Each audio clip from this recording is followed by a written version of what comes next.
हाँ जी, नमस्कार, राधे राधे, हर हर महादेव। मैं आपका आचार्य देव। आज इस वीडियो पे बात करेंगे मिथुन राशि वालों के लिए मार्च का माह कैसे जाने वाला है, क्या बेहतर होगा, कहाँ पे रखनी होगी सावधानी। वीडियो आरंभ करें उसके पहले विनम्र अनुरोध है कि आप हमारे चैनल पे आए हैं, पहली बार आए हैं, अभी तक आपने चैनल को सब्सक्राइब नहीं किया तो प्लीज़ सब्सक्राइब कर लीजिए। ज्योतिष मंजरी नक्षत्रवाणी वह चैनल है जो ज्योतिष के मूलभूत आधार बिंदुओं पर अर्थात नक्षत्रों पर बात करता है। तो मृगशिरा, आर्द्रा और पुनर्वसु 3 नक्षत्रों की शक्ति लेकर आपका लग्न, आपकी राशि चल रही है। आप दोनों पे देख सकते हैं, लग्न पे भी राशि पे भी, दोनों पे प्रभाव पड़ेगा। लग्न पे प्रभाव ज़्यादा पड़ेगा राशि के बनस्पत। तो आप स्टार्टिंग करेंगे, आपका स्वास्थ्य कैसा रहेगा। तो जो आप स्टार्ट कर रहे हैं तो आप देख रहे हैं कि आपके लग्नेश स्टार्टिंग में कुंभ में होंगे। लग्नेश का कुंभ में होना आपके लिए योगप्रद है, मतलब भाग्य भाव में। और किसके साथ होंगे? भाग्य के स्वामी शनि के साथ होंगे। तो यहाँ पे आपको स्टार्टिंग से ही भाग्य का साथ मिलता है। स्वास्थ्य आपका बेहतर रहने वाला है। धार्मिक यात्राएं निश्चित रूप से इस माह में आपके लिए बनती हैं। शनि और बुध की जो युति है आपको श्रेष्ठ फल देने वाली है, कोई डाउट नहीं है, श्रेष्ठ फल देकर जाएगी। धर्म से आप जुड़ेंगे, घर में मांगलिक कार्य करेंगे, बड़े लोगों का सहज ही आशीर्वाद आपको प्राप्त होता हुआ दिखाई दे रहा है। 16 मार्च तक यहाँ पे रहेंगे। 16 मार्च को मीन में प्रवेश करेंगे।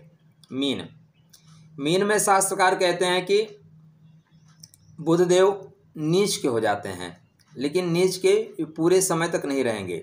शनि के नक्षत्र में जाने के पश्चात इनको थोड़ा सा परेशानी आती है। तो उत्तर भाद्रपद में ये परेशानी में रहेंगे, लेकिन रेवती में अच्छे रहेंगे। रेवती नक्षत्र में ये बिल्कुल अपना फल देना शुरू करेंगे। दूसरा, क्योंकि यहीं पे गुरु महाराज विद्यमान है तो नीच भंगराज योग कन्वर्ट कर देंगे, तो आपके लिए योगप्रद। केंद्र का स्वामी केंद्र में, लग्न का स्वामी अपने से 10th, सुख का स्वामी अपने से 7वें, तो सुख की पूर्ति होगी। शरीर को सम्मान मिलेगा, सरकार से सफलता मिलेगी, पिता सहयोगी होंगे। तो बुध के अनुसार पूरा माह आपके लिए बेहतर जा रहा है। प्रसन्नता पूर्वक ढंग से यह माह आप निकाल रहे हैं।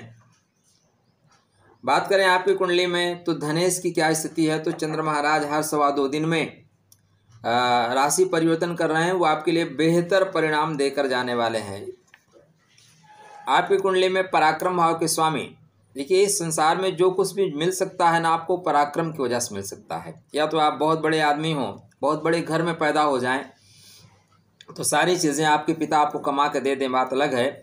नहीं तो 98% लोगों को मेहनत की वजह से ही इस दुनिया में मान सम्मान मिलता है। अब ऐसे में सूर्य नारायण आपकी कुंडली में मार्च जब आप स्टार्ट कर रहे हैं तब वो कुंभ में हैं और 15 मार्च को मीन में प्रवेश करेंगे। तो इनका कुंभ में होना, अपने से 7वें होना योगप्रद है, मतलब इस समय आप मेहनत सही दिशा में कर रहे हैं। सूर्य शनि की युति थोड़ी सी परेशान करती है, कार्यों में अवरोध उत्पन्न करती है, किंतु यहाँ भाग्य भाव में शनिदेव चल रहे हैं और दोनों की 7th दृष्टि पराक्रम भाव पर है। तो बंधु बांधवों से काम निकालने वाले हैं, बंधु बांधवों से काम आपका निकलेगा। 15 मार्च को मीन राशि में प्रवेश करेंगे। पराक्रम से अष्टम जाएंगे, लेकिन गुरु की राशि में। ठीक है, जब ज्योतिष में आप कुछ चीज़ों को देखें ना तो बड़ा सरल है समझना। अब गुरु कहाँ जा रहे हैं? सूर्यदेव गुरु की राशि में जा रहे हैं। कौन सी राशि में? मीन राशि में। तो प्रसन्नता रहेगी, गुरु भी उनका मनोरंजन करेंगे, गुरु ज्ञान देंगे, लेकिन हंसा के।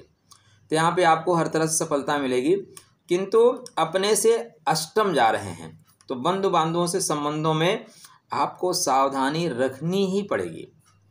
भाइयों से रिश्ता निभाने में आपको सावधानी रखनी ही पड़ेगी। वाहन चलाते समय आपको सावधानी रखनी पड़ेगी। ये चीज़ों को आपको समझना होगा, तभी आप आगे बढ़ पाएंगे। आपके कुंडली में सुख के स्वामी बुध महाराज हैं और वो इस माह आपको सुख दे रहे हैं। प्रसन्नता पूर्वक आपका माह गुजरेगा। होली का रंग आपके ऊपर चढ़ेगा। मस्ती आपके लिए बनती है। आपकी कुंडली में शुक्र महाराज पंचमेश हैं और व्ययस हैं, प्रेम के स्वामी हैं। ऐसे शुक्र महाराज आपकी कुंडली में स्टार्टिंग में ही जो आप स्टार्ट कर रहे हैं तो उच्च के हैं, उच्चता उनको स्टार्टिंग से मिल रही है। उच्च के होने का मतलब है आपके कर्मा भाव में उच्च के हैं। अब कर्म भाव में प्रेम का स्वामी उच्च का, तो आपकी प्रेम आपको प्रेरणा देगा, प्रेम ही प्रेरणा देगा कि बड़े बेहतर काम करो। जहाँ पे आप काम कर रहे हैं ऑफिस स्टाफ आपको स्नेह की दृष्टि से देखेगा, आपके कार्यों की सराहना करेगा, पिता से भी संबंध मधुर होंगे। और गुरु शुक्र की युति, दो दो गुरुओं की युति, गुरु भी इस समय आपको धन देने की स्थिति में है, क्योंकि रेवती नक्षत्र में चल रहे हैं। वो चाहते हैं अधिक से अधिक धन दे दें, क्यों 12 साल बाद हमें वापस आना है। तो गुरु शुक्र की युति, जहाँ मालव्य योग शुक्र महाराज बना रहे हैं, तो यहाँ पे हर तरह से आपको लाभ हो रहा है, विदेश तक से लाभ हो रहा है, प्रेम का लाभ हो रहा है। थोड़ा सा आप चूँकि अपने पंचम से खष्टम है, पंचम से खष्टम है, इसलिए उधर का विशेष ध्यान देना होगा। कर्म क्षेत्र पे ज़्यादा आप फोकस करेंगे, कहीं ऐसा ना हो कि प्रेम क्षेत्र कमज़ोर हो जाए।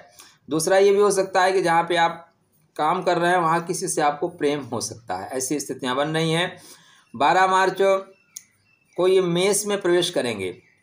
मेष में प्रवेश करते समय विशेष सावधानी रखनी होगी। देखिए शुक्र राहु की युति, वैसे शुक्र राहु की युति को शास्त्रकार अच्छा नहीं मानते, लेकिन यहाँ पे एक खास बात बनती है। आप इसको देखें ना तो नागमणि युति है। ये क्या है? नागमणि युति है। राहु शुक्र, राहु थोड़ा सा अनबैलेंस करता है। राहु यहाँ स्पीड से चल रहा है। राहु केतु के अश्विनी नक्षत्र में चल रहा है, गतिमान है, तो संबंधों में थोड़े से उतार चढ़ाव आएंगे, नए संबंध बनेंगे, नए संबंधों की ओर, नए प्रेम की ओर आप बढ़ते हुए दिखाई दे रहे हैं। तो ये हर तरह से आपके लिए लाभकारी है। क्या है? हर तरह से लाभकारी है। प्रेम प्राप्त होगा, लाभ के स्रोत बनेंगे, आय के नए मार्ग प्रस्तुत होंगे, जो पिछला धन बचा हुआ है वो धन मिलेगा, पिता से भी धन की प्राप्ति, सरकार से भी धन की प्राप्ति होती हुई यहाँ पे दिखाई दे रही है। तो उच्च के शुक्र के बाद जब मेष में प्रवेश करेंगे तब भी आपको बेहतर फल देके जाएंगे, बेहतर परिणाम देकर जाने वाले हैं। कारण यह है कि स्टार्टिंग में मंगल और शुक्र का आपस में एक्सचेंज योग बन रहा है, राशि परिवर्तन बन रहा है। शुक्र के घर में मंगल देव हैं और मंगल के घर में शुक्र देव, तो दोनों एक दूसरे को सपोर्ट करेंगे। और द्वादश भाव और एकादश भाव में ऐसी युतियाँ बन रही हैं, तो यहाँ पे भी लाभकारी योग बनेगा आपका।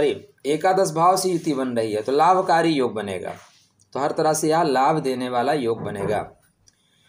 इसके अलावा आपके कुंडली में देखें तो एक और महत्वपूर्ण ग्रह है मंगल महाराज। मंगल महाराज आपके लाभ के स्वामी हैं, साथ में स्वामी हैं आपके 6वें घर के। तो लाभ है प्रशस्ता सर्वे ग्रह, लेकिन व्यय भाव में चल रहे हैं। विदेश तक से आप लाभ की प्राप्ति कर रहे हैं, बड़े लोगों से संबंध आपके बनेंगे, उससे आर्थिक लाभ मिलेगा। 13 मार्च तक यहीं पे, 13 मार्च को ही मिथुन में प्रवेश करेंगे। तो मिथुन में प्रवेश करते समय आपको थोड़ा सा गुस्सा ज़्यादा आएगा, क्रोध ज़्यादा आएगा, अवरोध उत्पन्न होगा। लेकिन अच्छा ये है कि मृगशिरा नक्षत्र में चल रहे हैं तो मन चंचल होगा, मन डोलेगा, मन भ्रमण करेगा, तो थोड़ी सी सावधानी रखनी आवश्यक है। जब ये आर्द्रा में जाएंगे तब आपको परेशान करेंगे, तो वाहन चलाते समय विशेष सावधानी रखें, वाहन चलाते समय विशेष सावधानी रखें, क्योंकि यहाँ पे 31 मार्च तक बुध महाराज मंगल की राशि में होंगे और मंगल महाराज आपके मिथुन राशि में होंगे। यद्यपि यहाँ पे इन दोनों का एक्सचेंज योग, राशि परिवर्तन योग बन रहा है, लेकिन गति अगर आप कंट्रोल नहीं कर पाए तो दुर्घटना का योग भी बनेगा। आपकी कुंडली में शनि महाराज भाग्य के घर में गोचर कर रहे हैं और वो भाग्य के अवरोधों को हटाने का काम कर रहे हैं। 14 मार्च के बाद वो गति पकड़ेंगे। 14 मार्च के बाद शनिदेव राहु के सबसे खूबसूरत नक्षत्र शतभिषा, जिसको सत तारका नक्षत्र बोलते हैं, 100 डॉक्टरों की एनर्जी लेकर चलने वाला नक्षत्र है, यहाँ पे प्रवेश कर रहे हैं। तो यहाँ पे इनका प्रवेश आपके कार्यों में आए हुए अवरोधों को काटने वाला, ख़त्म करने वाला। यहाँ से आप ऐसा कह सकते हैं कि आपकी जो प्रगति की गाड़ी है ना, वो हाईवे पे दौड़ना शुरू करेगी। यहाँ तक आपकी रुकावट थी, यहाँ के बाद रुकावट नहीं आएगी। गुरु महाराज आपके कर्मा भाव में बैठे हुए हैं, रेवती नक्षत्र में गोचर कर रहे हैं। रेवती, जो गति गुरु को 5 माह में पूरी करनी चाहिए थी, वो गति गुरु लगभग 54 से 56 दिन में पूरा कर रहे हैं। तो द्रुत गति से चल रहे हैं, शीघ्र काम करने वाले हैं, तो आप ऑफिस के काम को फटाफट खत्म करेंगे। बड़े लोगों से संबंधों से आप लाभ प्राप्त करेंगे, पिता का भी स्नेह आपको मिलेगा। पंचम दृष्टि आपके धन भाव पर है, तो आर्थिक रूप से आपको मजबूत कर रहे हैं, गुरु आपको मजबूत करते हुए बढ़ रहे हैं। 20 फरवरी से ही आपकी कुंडली में राहु महाराज का प्रवेश अश्विनी नक्षत्र में हो चुका है, तो अश्विनी नक्षत्र में इनका प्रवेश आपको गतिमान बनाएगा। शनि के तृतीय दृष्टि से दृष्टित होंगे और 14 मार्च के बाद राहु बाहुबली बनेंगे, तो लाभ के मार्ग में कोई भी अड़चन नहीं आएगी। यहाँ से डेफिनेटली आपको लाभ प्राप्त होगी। बस ध्यान क्या देना है, सावधानी से वाहन चलाएं। वाहन चलाते समय अत्यंत सावधानी रखनी होगी, वरना आप चोट चपेट के शिकार हो सकते हैं। तो आपके लिए अप्रैल माह बढ़िया जा रहा है। होली का रंग भी आपको चढ़ेगा और शक्ति की आराधना भी आपके द्वारा की जाएगी। तो शक्ति आवश्यक है, बिना शक्ति के संसार में कुछ संभव नहीं है। बेहतर करने के लिए शुक्र राहु की युति है, वो कहीं ना कहीं कुछ परेशानी दे के जाएगी। तो संयम बरतें, ध्यान रखें और ज़्यादा परेशान होने की ज़रूरत नहीं है। चलिए, आपके लिए मंगल में शुभकामना। स्वस्थ रहिए, प्रसन्न रहिए, मुस्कुराते रहिए। जय जगदम्ब।